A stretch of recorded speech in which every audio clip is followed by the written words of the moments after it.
Hello everyone, this is Ashley Tucker. Thank you for joining me today. Before I get started with today's card, I want to announce the winner for the 1000 subscriber giveaway.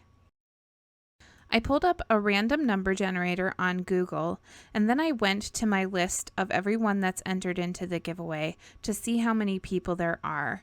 And as you can see, there's 154 people that entered. So I'm going to go back over to my number generator and put the maximum amount at 154, and then generate a random number. And 66 came up. So when I go back over to my list and I find number 66, you'll see that it is Cheryl Cullen. Congratulations, Cheryl. You won the $30 gift card for Simon Says Stamp. I sent you an email, so be sure to check for that. I also wanted to thank everyone else that entered and all of my subscribers. I really appreciate all of you. You make doing this so worth it, and I just thank you so much for supporting me, and I can't believe that we've already hit 1,500 subscribers after just reaching 1,000 last week. It's crazy. Okay, so now let's get started with the card for today. For today's card, I started with some Distress Oxide Ink blending. I chose the colors Picked Raspberry, Fossilized Amber, and Salty Ocean.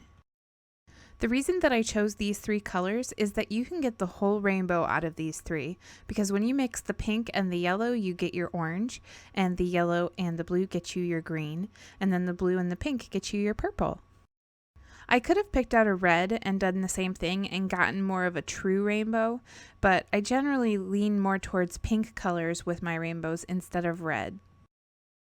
The kind of paper that I'm using for this blending is Bristol Smooth paper, and I mostly chose that because I wanted to kind of see how well these blended on the Bristol Smooth, and they did really well on it.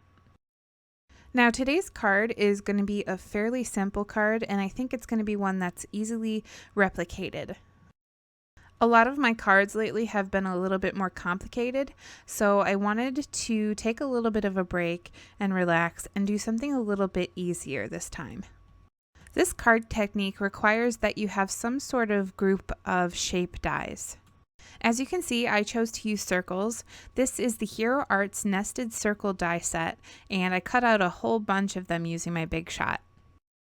Hero Arts has a lot of nested infinity die sets, and those sets are all really great for this technique. So when I was placing my dies for this, I would take one circle die, and then I would take another circle die that was either 1 or 2 sizes away from the first die, and I would put them together in the area that I wanted to cut so that I could cut out a thin arch. Once I had all of the die cutting done, I put the pieces together kind of like a puzzle. I then started popping up the pieces onto my blended background with some foam tape.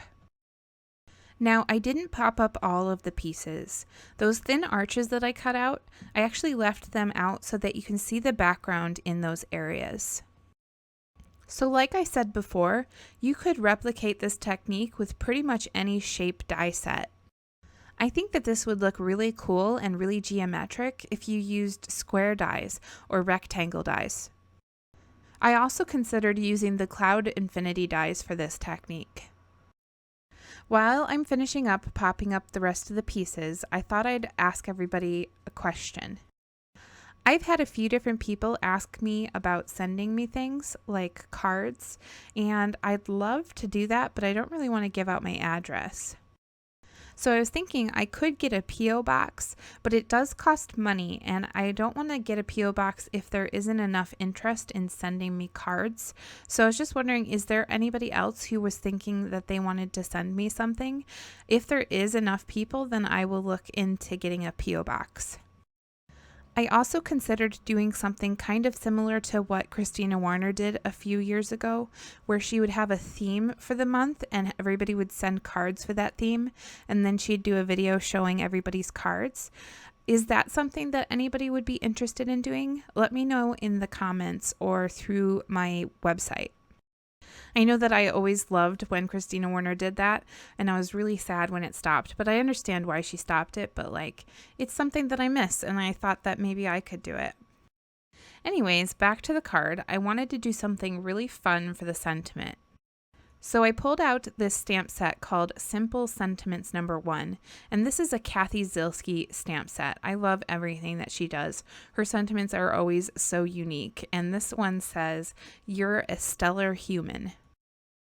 I heat embossed that onto some black paper with some white embossing powder, and then I cut it down into a strip and popped it up on my card.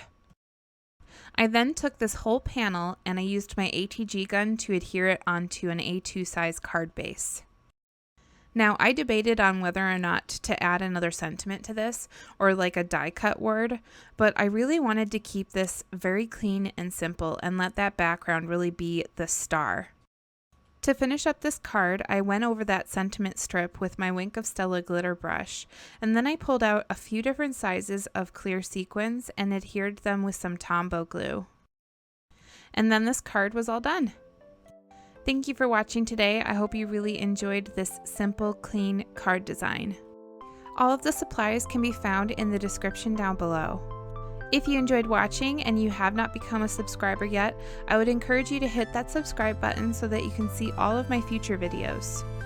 I'm going to be back with a new video on Wednesday. Again, thank you for watching. I appreciate all of you, and I hope you have a great day today.